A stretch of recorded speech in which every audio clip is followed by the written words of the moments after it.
Memang konstitusi Kiai harus gitu lah tamuddanna ainaika. Kenal orang lebih tinggi itu kan resiko. Misalnya saya Kiai Deso, mungkin punya carry tua sudah seneng, punya kijang tua sudah seneng. Gara-gara kenal Pak Wahid naik Camry, waduh kok saya kalah itu. Kenal orang itu kan resiko. Mungkin dosen-dosen sini kalau kenal saya di Rembang juga resiko. Di sini gak ada cium tangan, melihat saya dosen, wah gak enak jadi dosen. Jadi memang harus dibatasin. Sekiranya mungkin orang terus, karena latamud dan nanawa ainaika ilham. Kamu jangan sering melihat orang lain yang mungkin secara lahir dapat nikmat yang lebih tinggi timbang Anda. Kalau kamu gak bisa ngelola hati Anda bisa hasut, Anda bisa dengki. Paling tidak Anda bisa ada syukur. Saya itu sering didolani pejabat. Juga sering melihat pejabat di TV-TV. Naik mobil aja ada yang naikkan. Bahkan kalau wudhu itu anduk aja ada yang bawa. Itu kalau yang nggak kuat, wih naik jadi pejabat. Ya makanya terus konstitusi Kiai itu mengatur, sudahlah. Mata kamu itu kamu batasin. Jangan melihat sesuatu yang potensi ya. Potensi menjadikan Anda tidak apa? Syukur. Jadi saya mohon, ini memang konstitusi saya sebagai Kiai. Jadi saya, tapi di hati saya tetap akrab. Saya doakan semua untuk UI, untuk semua orang Indonesia kita doakan. Kita ingin semuanya tambah baik, tambah baik. Oke, Assalamualaikum warahmatullahi wabarakatuh. Sehingga di beberapa riwayat dijelaskan ada orang yang 500 tahun ibadah, nggak pernah maksiat. Ditanya sama Allah, kamu masuk surga karena apa? Karena ibadah saya ya Allah. Ya sudah, surga kamu 500 tahun saja, karena ibadah kamu 500 tahun. Ini cerita umur-umur orang dulu. Ya Allah, katanya surga engkau ini selamanya. Ya kalau yang selamanya itu rahmatku, kalau amal kamu terbatas ya surganya sesuai amal kamu ya terbatas. Ya sudah ya Allah, berarti masuk saya surga saya ini karena fadl engkau, karena anugerah engkau. Itu namanya apa? Diroyah. Diroyah itu satu kajian analisis di mana kita percaya riwayat, tapi kemudian punya logika, punya diroyah. Ini penting supaya tauhid kita ini kuat. Jadi dulu ada orang yang sangat cerdas, namanya Jubair bin Mut'im. Dia saking cerdasnya, juga kaya, juga tokoh, dikirim sebagai delegasi pembebasan Asra Badrin, tawanan Badar. Kemudian pas datang ke Masjid Nabawi, Nabi delalah pas baca Wattur wa kitabim mastur. Sampai pada titik Nabi baca Am khuliku min ghairi syai'in am humul khaliqun. Apakah penciptaan yang sedemikian canggih itu dimulai tanpa perwujudan, tanpa sesuatu yang real, yang maujud? Orang itu langsung bersimpuh, matur, ya Rasulullah saya Islam. Ada qalbi yatir, hampir hati saya, otak saya, pikiran saya itu terbang. Karena logika yang dibangun ateisme misalnya, kalau alam raya ini dimulai dari nihilisme, berarti logikanya apa? Al-adamu yakhluqu maujudan. Alam raya ini kan maujud. Maujud itu ada. Kalau yang lebih dulu itu ketiadaan, berarti ketiadaan menjadi sebab kewujudan. Kalau dalam bahasa Arab itu al-adamu yakhluqu maujudan. Sesuatu yang harusnya nggak jadi faktor karena ketiadaan, menjadi faktor sesuatu yang nyata.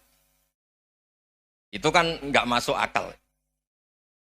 Ya, kalau alam raya ini ada al-adam sing yasbiku maujudan, berarti alam raya ini al-adamu yakhluqu maujudan, suatu yang tidak ada menciptakan yang ada. Dengan logika itu terus kita ngaji, diajari sama guru-guru kita, sifat dasar Allah itu maujud. Wallahu maujudun qadimun. Terus masuk. Yang harus distatuskan pertama dari Allah itu apa? Maujud, wujud. Karena dengan wujud ini layak menjadi penyebab adanya alam raya ini. Sehingga ketika kita menolak faham nihilisme atau ateisme, faham tanpa Tuhan, tanpa pencipta awal, kita punya diroyah. Bahwa tidak mungkin ketiadaan ini menjadi sebab perwujudan alam raya ini. Yaitu amkhuliku min ghairi syai'in. Masa alam raya ini diciptakan tanpa sebab yang nyata, yaitu wajibil wujud. Siapa itu? Allah Subhanahu wa ta'ala. Begitu juga menyangkut sholawat. Orang boleh beda pendapat tentang redaksi sholawat. Ada yang sholli ala Muhammad, ala Sayyidina Muhammad, Nabi Muhammad. Monggo lah masalah redaksi saja. Tapi setelah dianalisis, Nabi itu Pak Rektor, jadi Nabi setelah Nabi Isa saking dihormatinya sampai dituhankan. Juga jadi Nabi yang ada cerita masih hangat, orang Yahudi itu bunuh Nabi. Jadi yang satu mendudukkan Nabi sedemikian tinggi sampai kayak Tuhan, yang satu menjatuhkan Nabi sedemikian rendah sampai dibunuh. Kayak apa susahnya jadi Nabi Muhammad SAW. Kemudian dengan gampang Hadaddin agama ini bikin syariat yang bernama sholawat. Redaksinya monggo lah sesuai tradisi masing-masing. Allahumma sholli ala Muhammad, Allahumma sholli ala Sayyidina Muhammad, ala Nabiyina Muhammad, monggo lah. Tapi yang jelas redaksi ini kalau didiroyah dikaji, Allahumma itu Tuhan, Tuhan itu pemberi. Wa Muhammadun wa in jalla qadruh abdun min ibadi. Muhammad apapun tinggi derajatnya tetap berstatus hamba. Sehingga agama ini terjaga oleh syihotus sholawat. Agama ini terjaga oleh redaksi sholawat. Yaitu Allah tetap pemberi sebagai Tuhan yang enggak tersaingi, la syarikalah. Rasulullah Muhammad wa in jalla qadruh. Apapun prestasinya, bisa mi'raj, bisa apa saja, tetap seorang hamba yang butuh muhtajun ila rahmatih. Jika redaksi Allahumma sholli ala Muhammad ini mengukuhkan yang Tuhan tetap Tuhan, hamba pilihan tetap hamba pilihan. Tentu dengan redaksi ini kemudian kita mendudukkan Nabi benar-benar posisi terhormat. Yaitu orang yang paling berhak dapat askat tahiyat, mendapat penghormatan Allah paling tinggi, yaitu Rasulullah Muhammad SAW. Dan itu diulang-ulang oleh Allah. Subhanalladzi asra bi abdi. Status hamba ini diulang. Lagi-lagi ini bernama diroyah. Bernama apa? Contoh ketiga misalnya fihi ayatum bayinatum maqamu Ibrahim. Dulu orang Yahudi itu ada diskusi masif. Syaratnya Nabi itu mbah-mbahnya harus Nabi. Harus keturunan Nabi. Kemudian semua Nabi rata-rata di Palestina, di Syam. Lalu Muhammadnya asal-usulnya dari mana? Tahu-tahu orang Arab kok Nabi, padahal orang Arab itu dulu jahiliyah. Walhasil terus diceritakan, bukti Muhammad ini turunan Ibrahim adalah ada jejak kaki Nabi Ibrahim di dekat apa?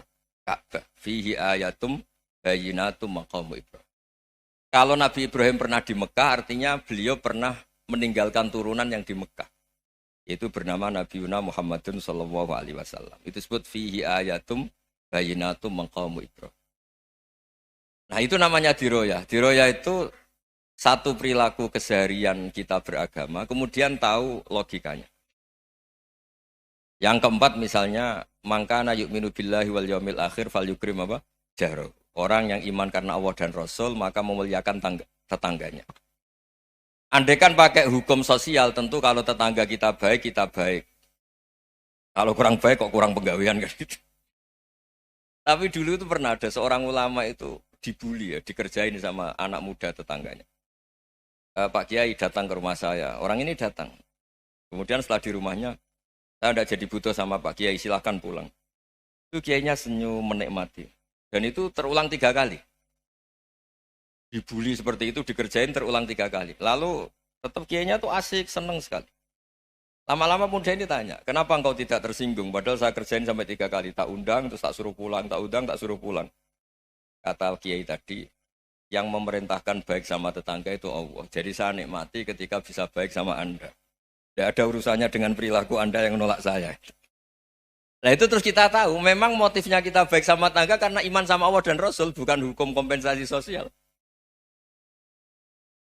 Jadi kalau mau diteruskan Pak Rektor, saya ngajar di sini ya karena perintah Allah itu orang alim harus ngajar, bukan karena perintah Rektor. Kalau diteruskan. Ya saya mohon juga gitu, para dosen, para karyawan di sini, kalau nggak khianat dengan UI itu karena takut sama Allah, jangan takut sama Rektor. Kalau Anda baik juga karena Allah, jangan baik karena apa? Rektor. Bagaimanapun ya semua kita ini makhluk. Makhluk itu la yadurru wa la yanfa. Begitu juga melihat Indonesia. Melihat saya ini kan ikut di UI itu lama sekali, ikut sama Profesor Zeni, dari anak Profesor Zeni nulis tafsir. Mungkin Pak Hersoyo tahu banyak, dulu Pak Lutfi ya tahu banyak. Tapi saya memang nggak pernah terbuka karena ya memang nggak ingin sebenarnya. Kondisi ini kondisi darurat. Sehingga saya tahu cara berpikir Profesor Zeni, ya tahu komitmen beliau pada UI. Dan pendiri UI memang ya banyak yang dari tokoh NU, Muhammadiyah, dari tokoh-tokoh ormas yang lain. Memang didirikan banyak orang. Hingga UI memang nggak milih ormas apa tertentu. Dari satu sisi memang baik, nggak dikuasai ormas tertentu. Tapi nanti kalau keterusan ya nggak berbentuk. Ya sudahlah dikelola saja. Sambil-sambil jelas, sambil-sambil kadang nggak jelas. Yang penting ikhlas tadi. Karena kalau terlalu asobia itu jadi repot. Kita ini yang nekuni fikih itu tahu. Kalau udah kuno itu madhabnya Hanafi. Kuno itu madhabnya Syafi'i. Tahu-tahu seakan-akan Imam Syafi'i itu NU, Imam Abu Hanifah